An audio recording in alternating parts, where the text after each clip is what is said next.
Bueno, gracias amigos por estar en esta conferencia especial de Encuentro con la Ciencia, Metodología de la Investigación Científica. El doctor Jorge Linares, profesor de la Universidad de Versalles, egresado de la Católica, doctorado en la Universidad de Grenoble, ha tenido la generosidad de venir a la Facultad de Ciencias de la UNI para dictarnos la conferencia que tiene por título Nanopartículas con transición de spin, teoría y aplicaciones. Un aplauso para él.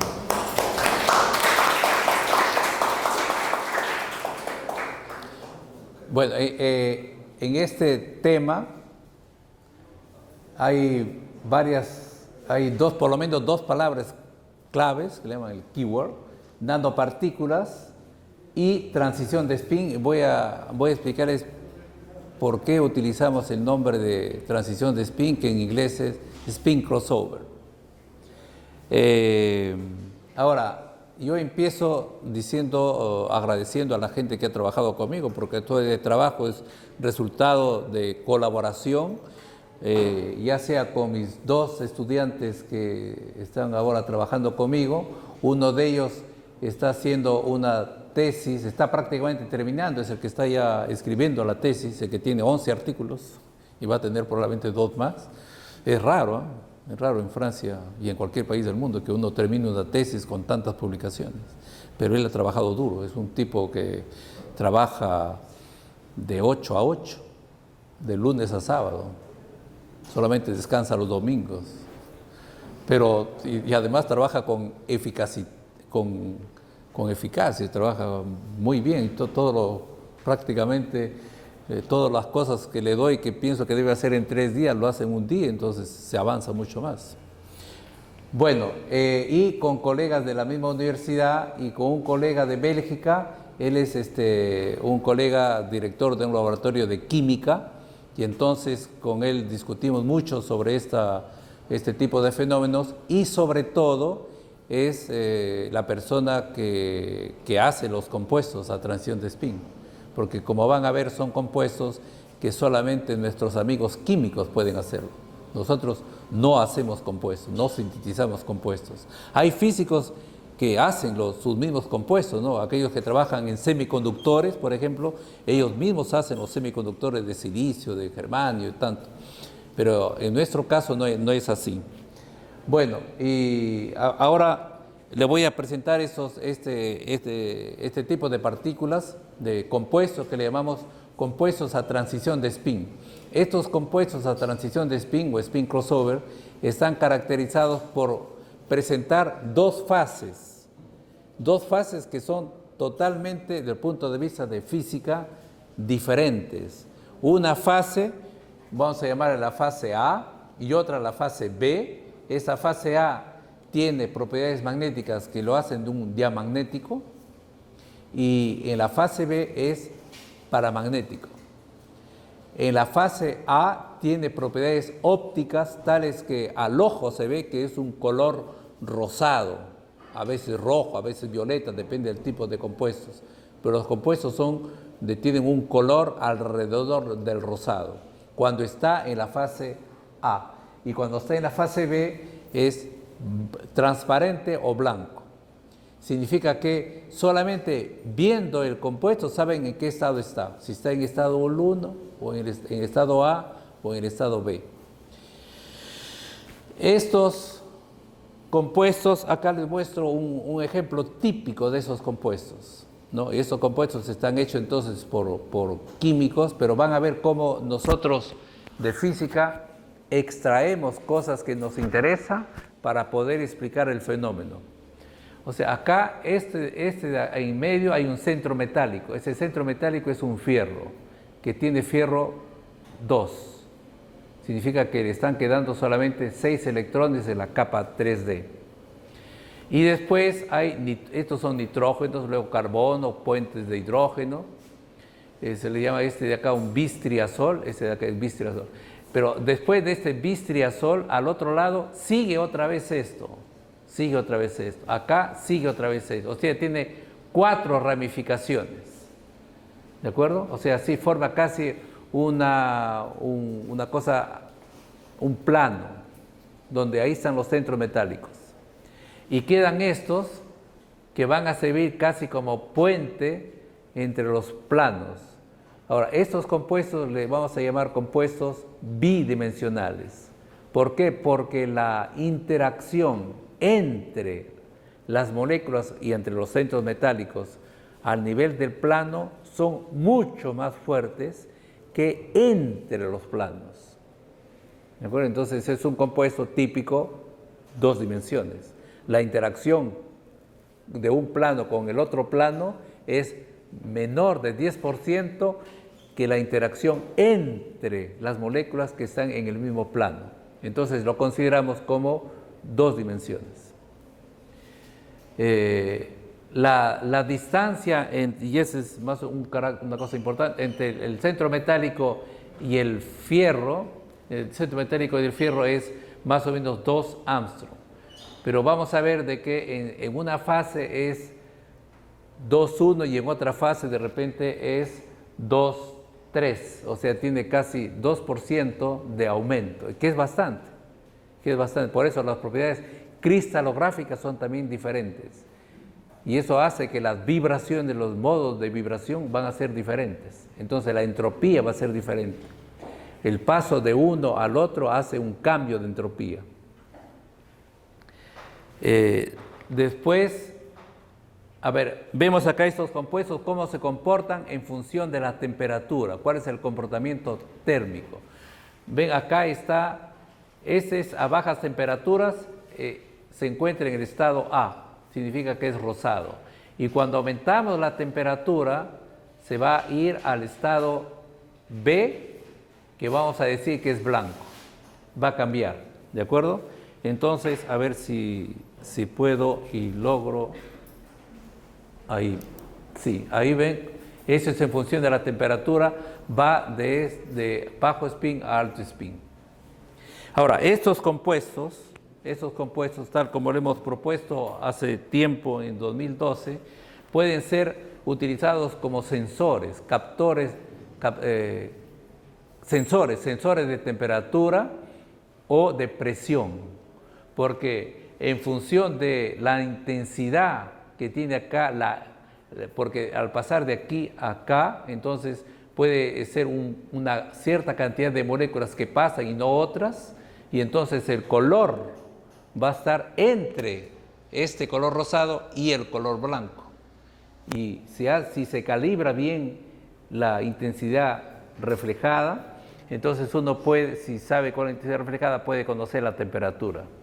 Pero lo mismo sucede con la presión, ¿de acuerdo? Después hemos mejorado esto en otro artículo, en ese artículo reciente, que también es sensores, utilizar dos compuestos. Y entonces lo que proponemos es que este tipo de dispositivos, utilizando dos compuestos, la transición de spin, pueden ser utilizados para medir simultáneamente la presión y la temperatura. Simultáneamente la presión y la temperatura. Bueno, después, y ahora, estos son los compuestos donde que hacen el paso, lo hacen de una manera continua, gradual. Pero hay otros compuestos que hacen un cambio brutal. Miren cómo hace este cambio, este compuesto. Aquí activo, ahí está subiendo en temperatura y cambia a blanco y luego regresa por otro camino. Regresa por otro camino. ¿Qué significa eso? De que tiene una histéresis, tiene un ciclo de histéresis. Eso significa que entre esta temperatura, que vamos a llamarle T1 y T2, el compuesto puede estar en el estado blanco o en el estado rosado. Los dos son posibles. Y uno puede, con la temperatura, por ejemplo, si estoy acá, yo caliento, enfrío y puedo pasar al otro lado. O sea, es termoconmutable. Pero puedo también con presión y y esto es lo más importante, puedo hacer el cambio con luz.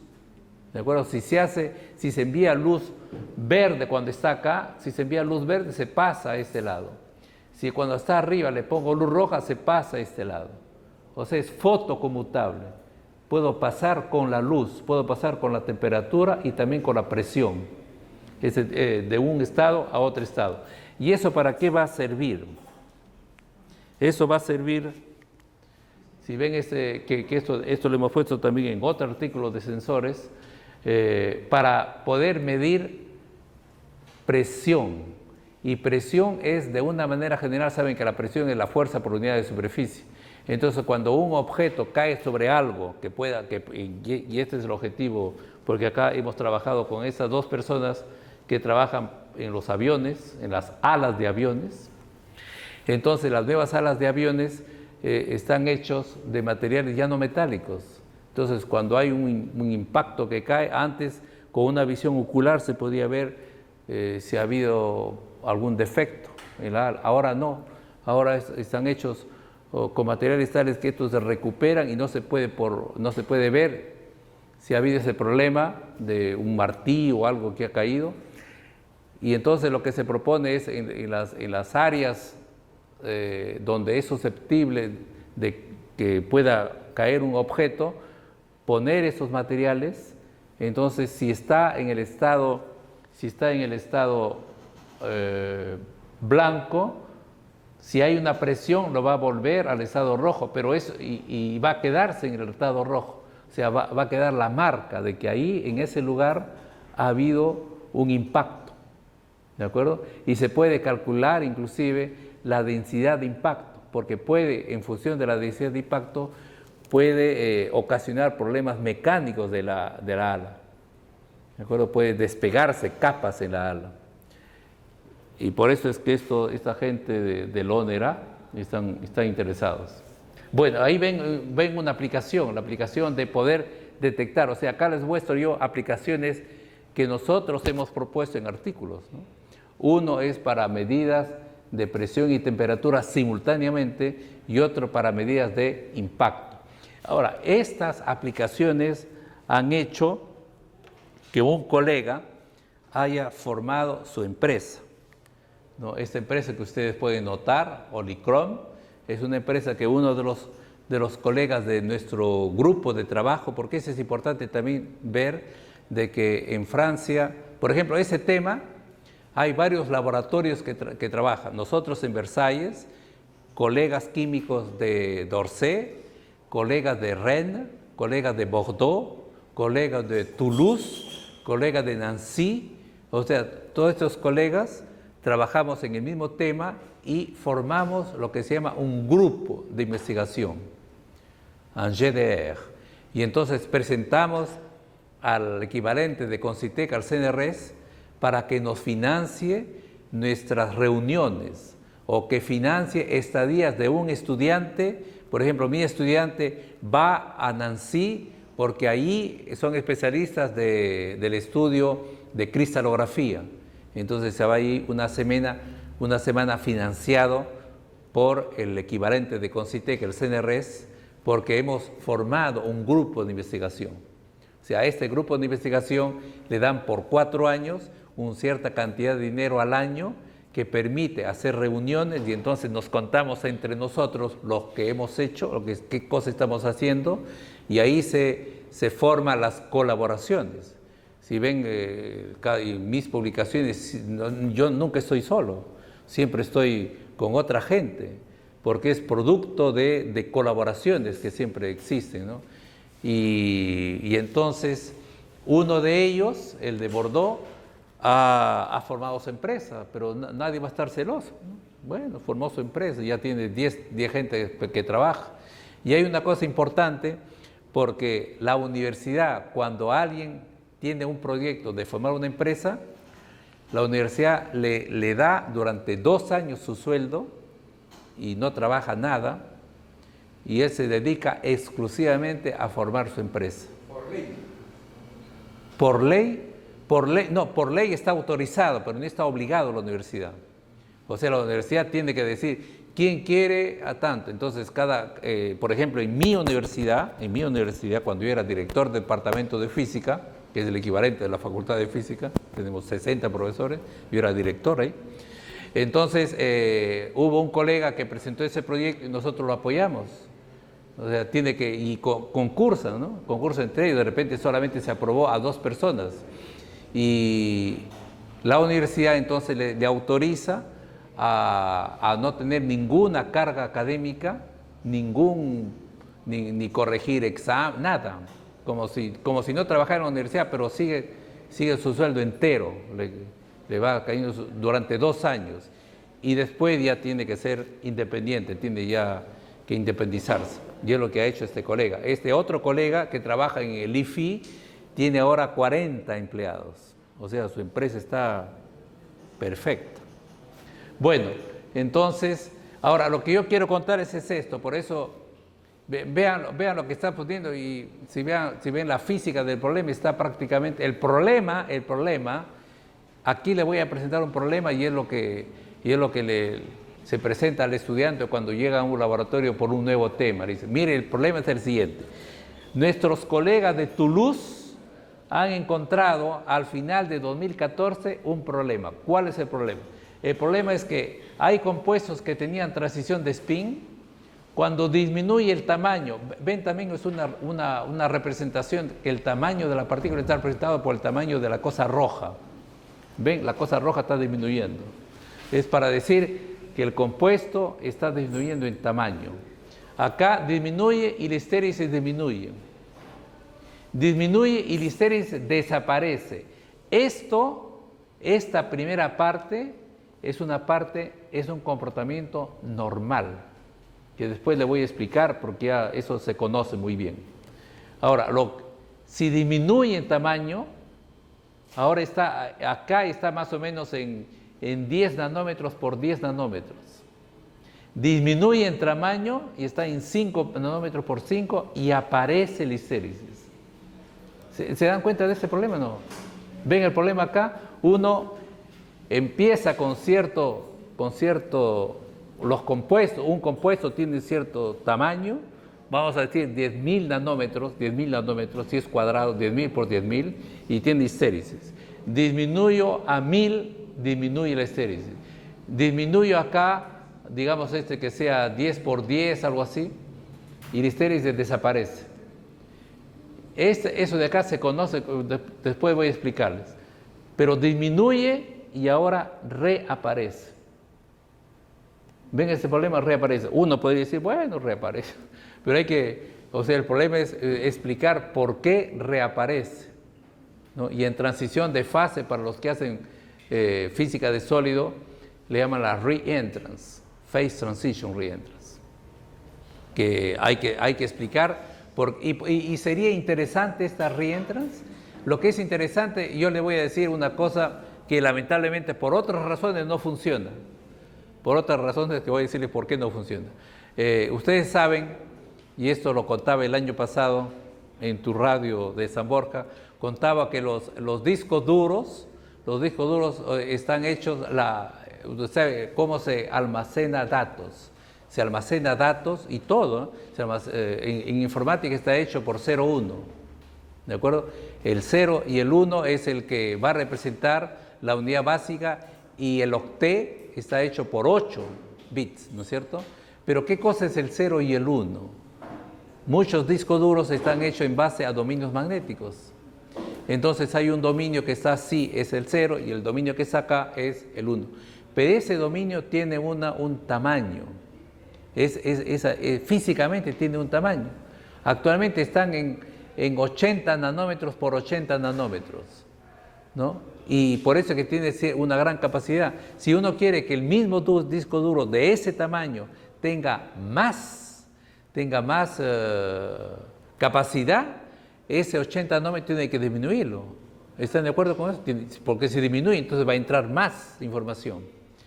Pero en magnetismo, cuando se disminuye hay un problema que hace que el dominio fluctúe por la temperatura.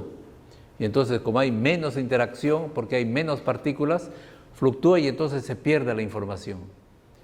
Entonces comienza a aparecer una necesidad de reemplazar y ver alguna otra forma de almacenar datos. Esta, por ejemplo, podría ser una forma, pero por otras razones que voy a explicarles más tarde, probablemente no va a funcionar. Pero la idea es, acá, siendo 5 nanómetros por 5 nanómetros, yo tengo el 0 y el 1. Cosa que no lo tengo en magnetismo.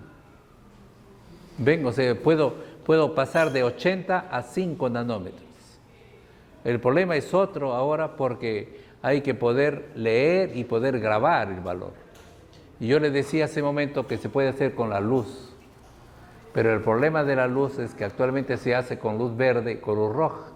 Y la luz verde es 540 nanómetros. Y ustedes de repente ya saben que la resolución es la mitad de la longitud de onda. O sea, 270 nanómetros. Yo no puedo entonces focalizarme a 5 nanómetros porque mi onda es muy grande. No es como si, entonces no puedo focalizarme acá, por más que mi dominio sea ya de 5, pero no puedo ni leer ni grabar. O sea, tendría que reducir la longitud de onda, la luz, ¿no? Que ya no sería luz, una radiación electromagnética, que haga posible este efecto. Bueno, pero ahora quiero contarles acá esto, y esto es lo que hace, por ejemplo, lo que hago con mi último estudiante, y queda un tema por hacer todavía, ¿no? Entonces, este es el tipo de fenómeno, pero de repente el mismo fenómeno, de repente lo dejo para otro lado, porque ¿hasta qué hora tienen tiempo? Hay que, digamos, hacer una cosa, una idea. Una idea ya. Entonces voy a la idea clara es esta. Yo quiero, por lo menos, si logran captar esta idea, o sea, lo de acá ya es casi para un curso un poco más. Hay mucha física acá, realmente. Bueno, acá vuelvo, acá mire. Acá ojalá que esta parte la entiendan. Esta parte, cuando en magnetismo se utiliza ese tipo de hamiltoniano, J, se sabe de que a bajas temperaturas las partículas pueden ser todas más 1 o todas menos 1, pero como hay una competición con la energía térmica, llega un momento en que la energía térmica gana y se produce lo que se llama el desorden.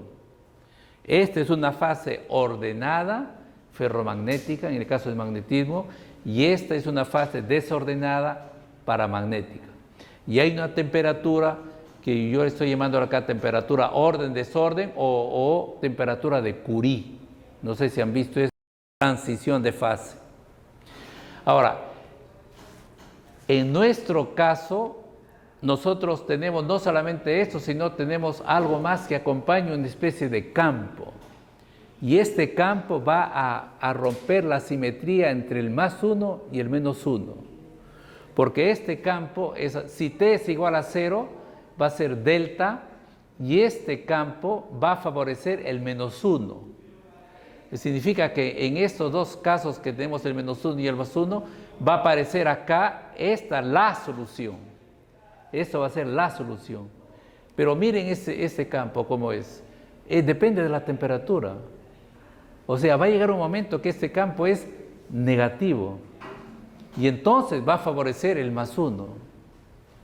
Y en el momento que comienza a aparecer el más 1, le llamamos temperatura de equilibrio. Significa que está favoreciendo el más 1 y luego hace un salto, favorece el más 1. Y ahí se produce la transición. Pero imagínense ustedes, si este cambio se produce después de la temperatura de orden-desorden, no hay transición. ¿Ven esa parte? Es una de las partes buenas. Yo digo, esto es la física del problema. Hay varios puntos de física del problema. Este es uno. O sea que el campo va a favorecer y aparece transición solamente si esta temperatura es inferior a la temperatura de orden-desorden. Ahora, ¿cómo se explica que cuando yo bajo el tamaño, la histéresis desaparece? Se explica porque esta curva, temperatura-desorden, depende del tamaño. Cuando el tamaño disminuye, esto disminuye y llega un momento en lo que la temperatura de equilibrio está fuera de la temperatura orden-desorden. Por eso desaparece la temperatura de equilibrio. ¿Ven esa parte? Si esa parte ojalá que la vean, porque la otra parte que es nueva, que no la encuentran en ningún libro por ahora, es ¿y cómo se explica que cuando se sigue bajando ahora reaparece la histéresis? ¿Por qué reaparece la histéresis? Entonces, el modelo que nosotros tenemos es que debemos introducir la acción porque esa nanopartícula se encuentra alrededor de una matriz y esta matriz está en interacción solamente con las partículas de la superficie.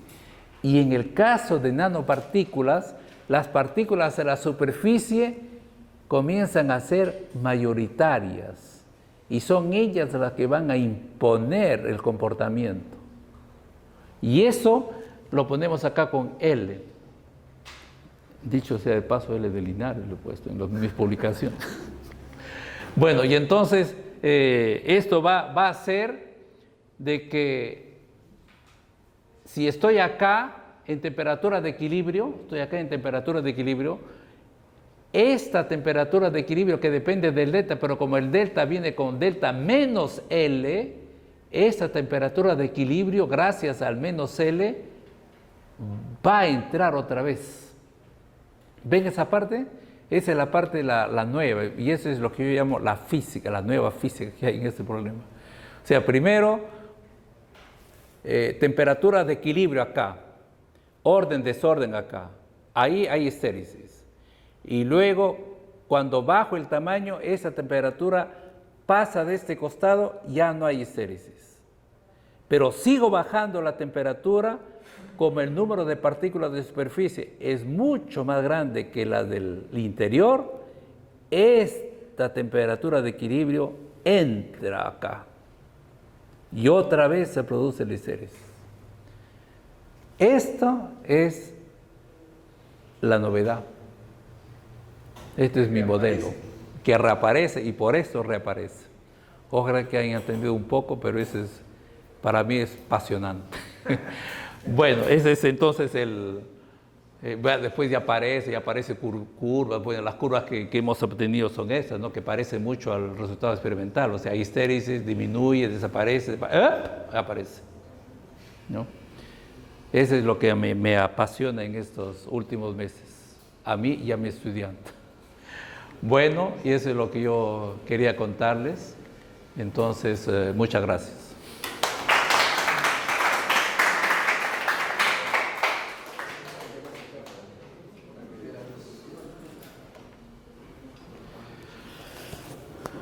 A ver, alguna pregunta, pero si les apasiona, yo estoy 2 semanas más todavía acá, así que pueden decir a Modesto a ver si me invita otro día más. Yo no cobro.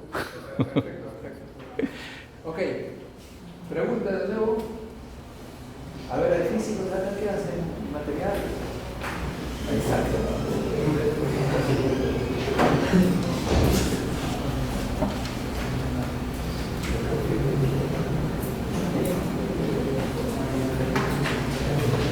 A ver, te voy a hacer una pregunta. O sea, tú me dices que... A ver, ahí tiene una pregunta, ¿no? Sí, pase. ¿Tiene una pregunta? ¿Cómo hace para qué? Pero pase, tiene que ser grabada tu pregunta. El átomo estaba hablando, ¿no? O sea, No, el átomo, la molécula. El conjunto, el compuesto, vamos a decir, el compuesto molecular. ¿De qué manera lo reducen? Esa es buena pregunta. O sea, es como que tengas, por ejemplo, 1 kilo de azúcar. Sí. Y tú lo reduces, le quitas la mitad, le quitas solamente medio kilo lo que es. Sí. Pero espérate que tiene que ser grabada su pregunta. Pase usted, joven. Es muy buena pregunta. Venga aquí para que quede grabada para que... Viendo para que sea grabada, para que se escuche tu pregunta. Bueno, la pregunta del estudiante, ¿cómo te llamas? Joel, que de repente va a ser premio Nobel después. No se sabe qué puede pasar en la vida, ¿no? Entonces, lo va a grabar porque puede ser premio Nobel. No, pero es buena pregunta. Pero como no ha sido grabado, repite por favor su pregunta. Ya, entonces la pregunta es, ¿y cómo hacen los amigos químicos para tener compuestos de 5 nanómetros por 5 nanómetros? O de 10 nanómetros por 10 nanómetros. Entonces hay 2 procedimientos. Un procedimiento que utilizan los amigos de Bordeaux y los amigos de Bélgica, los químicos de Bélgica, ellos sintetizan. O sea, saben que metiendo tal compuesto, la química en la cocina, tal compuesto, comienza a aparecer el compuesto molecular. Y saben también, gradúan en función del tiempo. Saben que después de 4 minutos ya tiene tales dimensiones y ahí paran la reacción. ¿De acuerdo? Paran la reacción, ya. Entonces, ya graduando, y después, por supuesto, tienen que verificar con microscópicos electrónicos cuál es el verdadero tamaño. Pero para hacer eso, la primera cosa, entonces ponen todos sus productos, empiezan la reacción, cuando colocan tal cosita, ahí empieza la reacción, y luego tienen forma de parar la reacción. No es una reacción nuclear, es una reacción química, y entonces ahí paran la reacción, ya sacan el compuesto molecular, ya saben que tiene 1000 nanómetros por 1000 nanómetros. Pero si lo hacen menos tiempo, van a estar tanto. Lo otro es lo hacen por litografía. Comienzan con un compuesto de tanto 1000 nanómetros y comienzan a cortar. Y comienzan a hacer eso. La mayoría lo hace, que le llaman de abajo hacia arriba. El otro es un procedimiento de arriba hacia abajo. Ok, otra pregunta.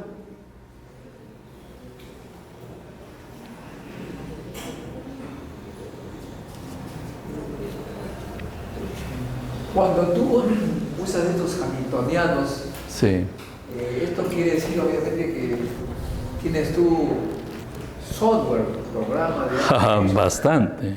que te ayudan o es que tú elaboras todo de A a Z.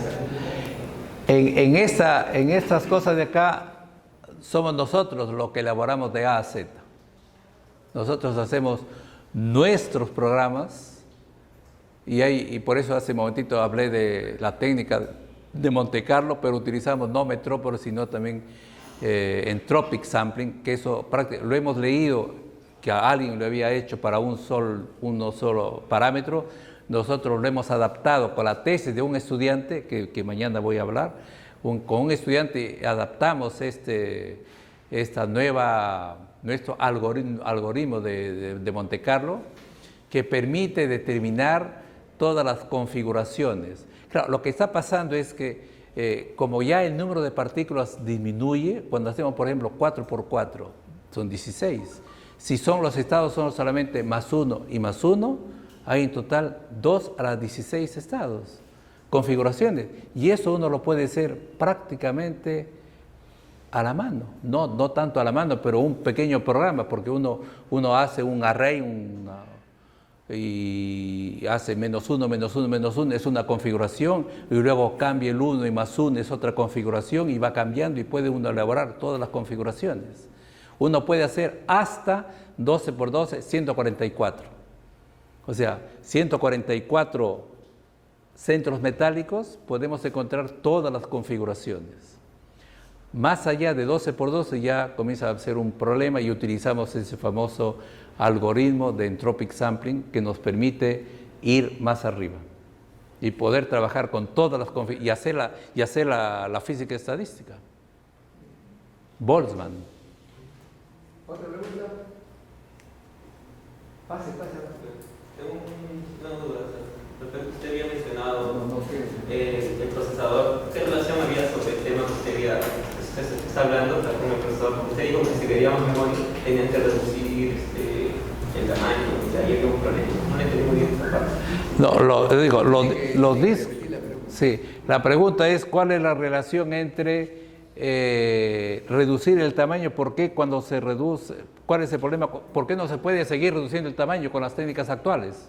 ¿No? Es más o menos esa. Usted mencionó el ejemplo del procesador, lo que escuché algo así. Claro. Necesitaba más memoria y tenía que reducir. O sea, el ejemplo más concreto es un disco duro que tiene ciertas dimensiones.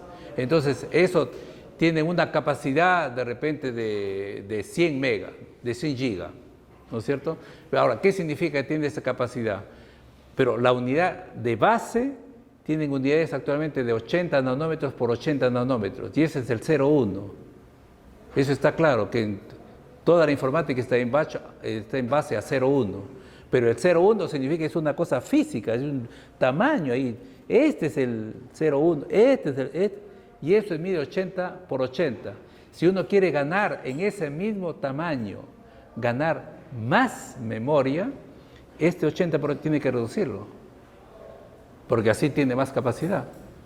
¿Está claro eso o no? Claro, el problema es con las técnicas actuales de magnetismo, cuando se va reduciendo, estos comienzan a fluctuar. ¿De acuerdo? O sea, no hay suficiente átomos magnéticos. Cuando uno disminuye la interacción que los mantiene unidos, disminuye. Y la energía térmica, que está siempre en el ambiente, eso hace el desorden. Entonces le va a producir un cierto de paramagnetismo, que a veces le llaman el superparamagnetismo. ¿Han escuchado hablar del superparamagnetismo? O sea, si uno tiene una partícula, van disminuyendo y comienza a fluctuar. Aquí tenemos una pregunta. Perdón, usted he visto que ha trabajado con complejos de hierro, ¿verdad? Sí. Y aparte de eso, ¿con qué tipo de cosas ha trabajado? Y el cambio de color, ¿a qué se debe realmente? O sea, ¿es porque empieza a comprimir la molécula y cambia de color, o es que es propiedad de la nanopartícula? No, es propiedad. Repite la pregunta. Sí, el color. O sea, ¿a qué se debe el color? Claro, porque puedo usar un complejo y un color, pero ¿a qué se debe ese cambio de color? ¿Por qué de un rosado a un verde, quizás? Así es. Ya, entonces ahí entramos un poquito en el detalle. Voy a mostrarles una sola figura que probablemente va a esta figura. Son los niveles. Así es. Mire esta figura. Este es el estado rosado, este de acá. ¿De acuerdo? La distancia entre el que llaman el fierro y el ligando, el fierro y el azot, tiene, por ejemplo, en este caso es más o menos 2 Armstrong, vamos a decir 2, a veces es 2.1, el ejemplo que se da hace un momento es 2.1 Armstrong, ¿no? Pero el de acá vamos a decir que es 2. Y esa distancia fierro-azot, el promedio, porque tiene 6 azotes, esa distancia se convierte en 2.2. Y eso hace que las propiedades ópticas sean diferentes. ¿De acuerdo? Es esa distancia que se cambia, que es 10%, que es bastante. Básicamente porque hay niveles que se establecen. Ahí en el pozo de potencial, 2 pozos de potencial diferentes. Ven las diferencias de niveles, son también diferentes. A la derecha son. Así es, son de frecuencias. ¿No? Sí. Menos energía.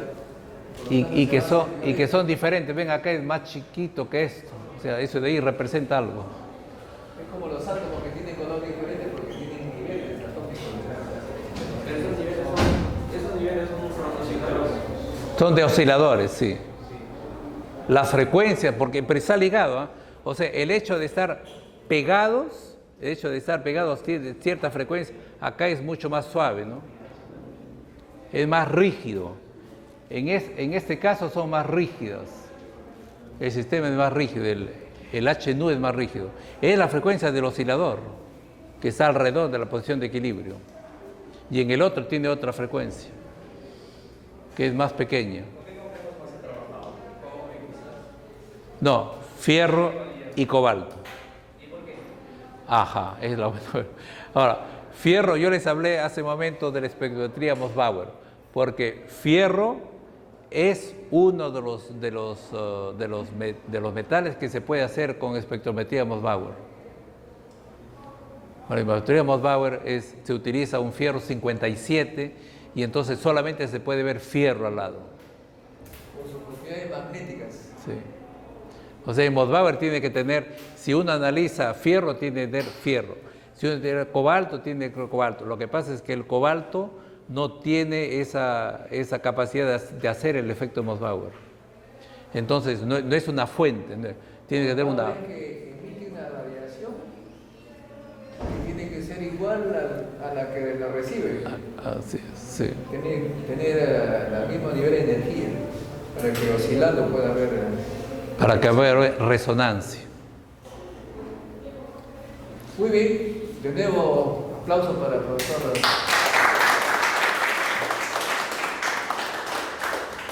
Muchas gracias, Jorge. Gracias. Y...